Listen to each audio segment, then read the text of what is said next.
All right, everybody. I am Brian Lee Durfee, author of The Forgetting Moon and The Blackest Heart, both books published by Simon & Schuster's Saga Press.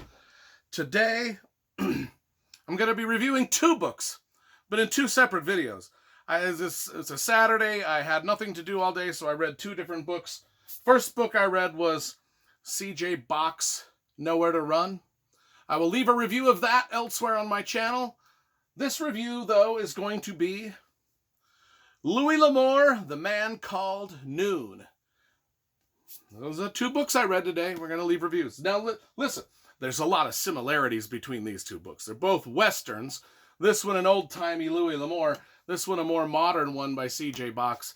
But they're both about gunfights and bad men, things like that. Let's talk about this one first, though. The Man Called Noon came out in 1970 by Louis L'Amour. We always review the covers first because you know I love graphic design and cover illustration. This is a great, great Western painting. The artist is not listed in the book, so I don't know who painted this, but it's still just a magnificent painting of a cowboy riding across the Western landscape. Dig it. Dig it. Now, here's the thing. I love this book. Not only did I love this book because it just sort of accidentally mirrored a lot of the things that were happening in this book, but this is just a great Louis L'Amour. This reads almost like a noir mystery novel, almost like an Elmore Leonard Western or a Robert B. Parker Western. You know, Louis L'Amour Westerns don't get compared to those two writers much, but in this case, I think that it is a good comparison because it fits. It fits. It's a little bit of a different writing style. Now, what is this book about? This book is about lost treasure. I love the Louis L'Amour Lost Treasure books because they always read like sort of like Dungeons and Dragons quest novels, but with cowboys. You know, groups of people going into dungeons looking for treasure, fighting off bad guys and monsters and ghosts. I love the Louis L'Amour Western version of that trope, and he does it in spades right here.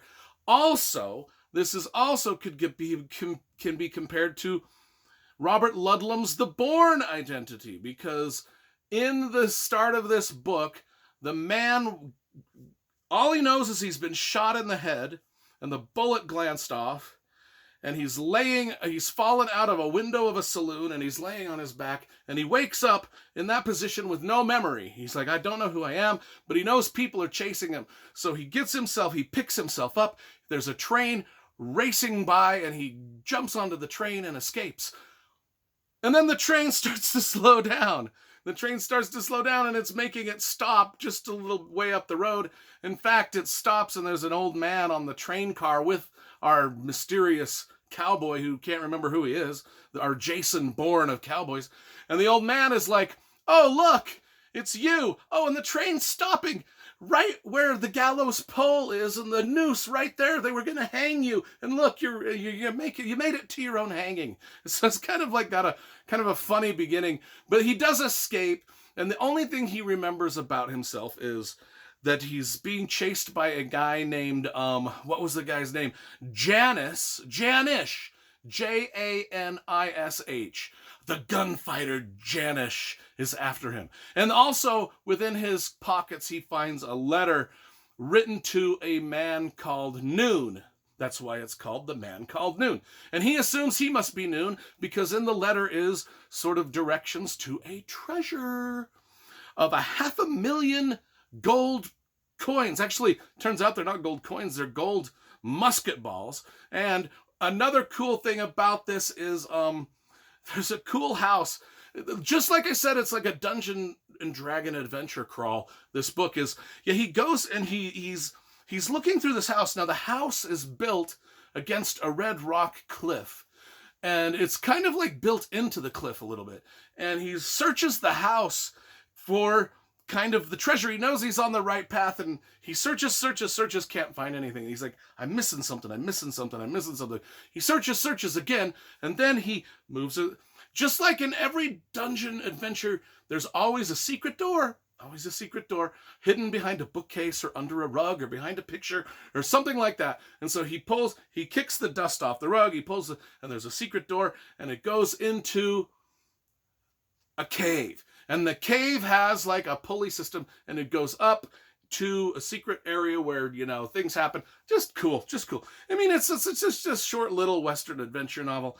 And like, all Louis L'Amour books, I just dug it. I dug this one kind of. It's one of them. I haven't read a Louis L'Amour in about 3 or 4 months, so I really enjoyed getting back into these books, and I just thought it was dope. It was dope. That's my review. Is 100% dope. I'm going to give this one a 9 out of 10. I just thought it was a fun little Western with kind of a buried treasure adventure to it. A man with no name trying to figure out who he is because he'd been conked on the head, like the Bourne Identity. And it was just very well written. I thought it was great. What did I give it? A 9 out of 10.